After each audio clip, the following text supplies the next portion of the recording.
Большинство певчих птиц обладают мирным настроем, спокойным нравом и чрезмерной пугливостью. Но иногда за безобидной внешностью и скромными размерами может скрываться настоящий мясник. Его список жертв обширен, но вне зависимости от вида, каждую из них ждет ужасный финал. Привет, друзья! Вы на канале Время с пользой, и герой сегодняшнего выпуска – сорокопут.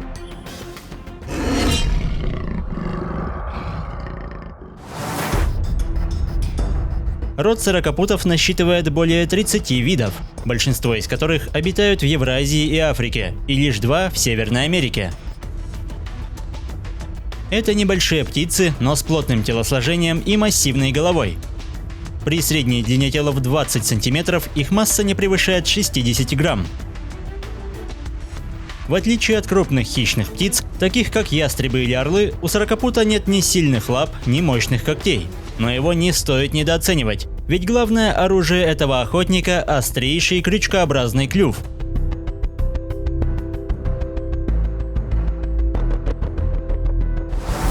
Большинство сорокопутов имеют невзрачную окраску в сочетании черно-белых, серых и коричневых тонов. И это отменная маскировка на открытой местности, которая является излюбленным местом для поиска добычи.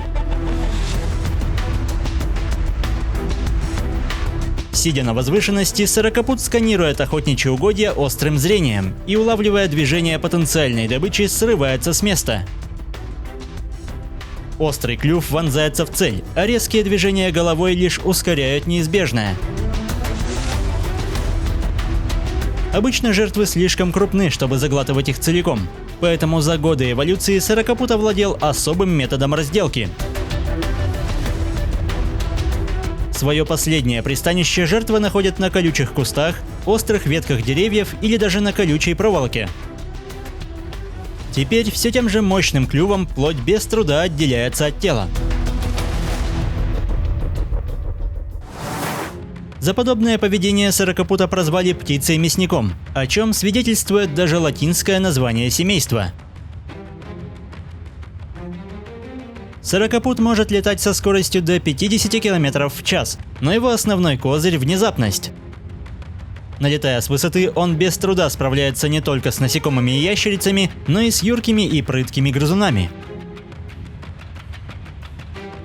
Тонкая шкура мыши не имеет никакой защиты против смертельного клюва мясника, поэтому итог очевиден. Быстрая победа и богатая белком пища занимают место на привычном обеденном столе. На нижней части клюва расположены крохотные, но острые шипы, которые помогают расправиться с добычей, а также упрощают ее разделывание. Рацион сорокопута настолько обширен, что в него входят даже дальние родственники. Он способен устраивать засады возле кормушек, однако голуби слишком крупная цель. Но стоит лишь в зоне поражения появиться воробьям, как охотник покидает укрытие и бросается в атаку.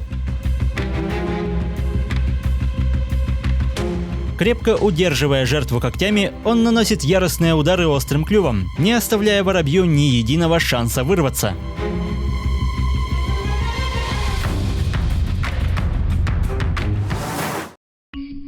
Лягушки также становятся легкой добычей, но задача многократно усложняется, когда поблизости нет драгоценных колючек. Птица с завидным упорством пытается насадить свой обед на ветку, но множество попыток так и не приносят успеха. Есть с земли сомнительное удовольствие, поэтому сорокопут предпринимает очередную попытку закрепить многострадальную лягушку. Наконец добыча надежно фиксируется, и можно приступать к долгожданной трапезе. Обладая высокой подвижностью и развитыми рефлексами, сорокопут может нападать даже на змей. Он ловко уклоняется от выпадов рептилии и не упускает момента, чтобы атаковать в самое уязвимое место.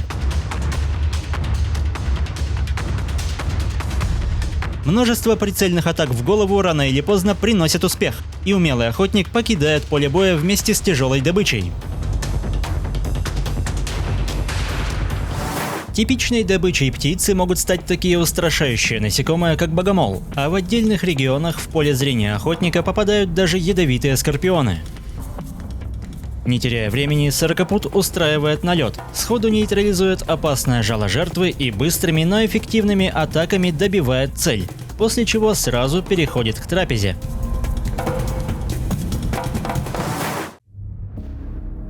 Колючки используются не только для разделывания добычи, но и в качестве хранилища. Здесь сорокопут оставляет излишки запасов, а также особо токсичное блюдо. Например, этот ядовитый кузнечик не поедается сразу, а оставляется на свежем воздухе. За пару дней токсины в его теле расщепляются, и теперь он полностью готов к употреблению. Кроме того, нанизанная на колючки еда и даже несъедобные предметы могут использоваться для привлечения самок. Большинство видов сорокопута моногамны. Они образуют постоянную пару и, невзирая на грозные методы охоты, являются заботливыми родителями, которые вместе строят гнездо и принимают активное участие в воспитании потомства. При этом для выкармливания голодных ртов незаменимым инструментом становятся все те же колючки. Учитывая скромные размеры, сорокопуты становятся лакомой добычей более крупных птиц и кошек, а также других мастеров маскировки. Эта гадюка абсолютно незаметна на фоне окружающей местности, за исключением кончика хвоста, который подозрительно напоминает подвижного паука. Даже невероятно умелый охотник не замечает подвоха, и это настоящая смертельная ловушка. В предвкушении лакомства сорокопут хватает наживку, но в этот момент охотник и жертва меняются местами. Птице удается вырваться, но укус гадюки смертельно опасен, и сорокопут вряд ли его переживет. Если же дело касается защиты потомства, семья без раздумий нападает даже на гигантскую по их меркам рептилию, которая приблизилась на опасное расстояние. Птицы расправляют крылья, пытаясь казаться крупнее, а когда это не срабатывает, переходят к крайним мерам. Острый клюв и стремительные атаки вынуждают змею в спешке искать безопасное место. При благоприятных условиях, в зависимости от вида, сорокопуты могут прожить от 4 до 12 лет. Несмотря на наличие естественных врагов, куда большую опасность представляет постоянное уничтожение среды обитания. В целом, большинство видов процветают, но уже около 10 из них находятся под угрозой исчезновения. Если выпуск вам понравился, поддержите его лайком, комментируйте, подписывайтесь и проводите время с пользой. До скорого!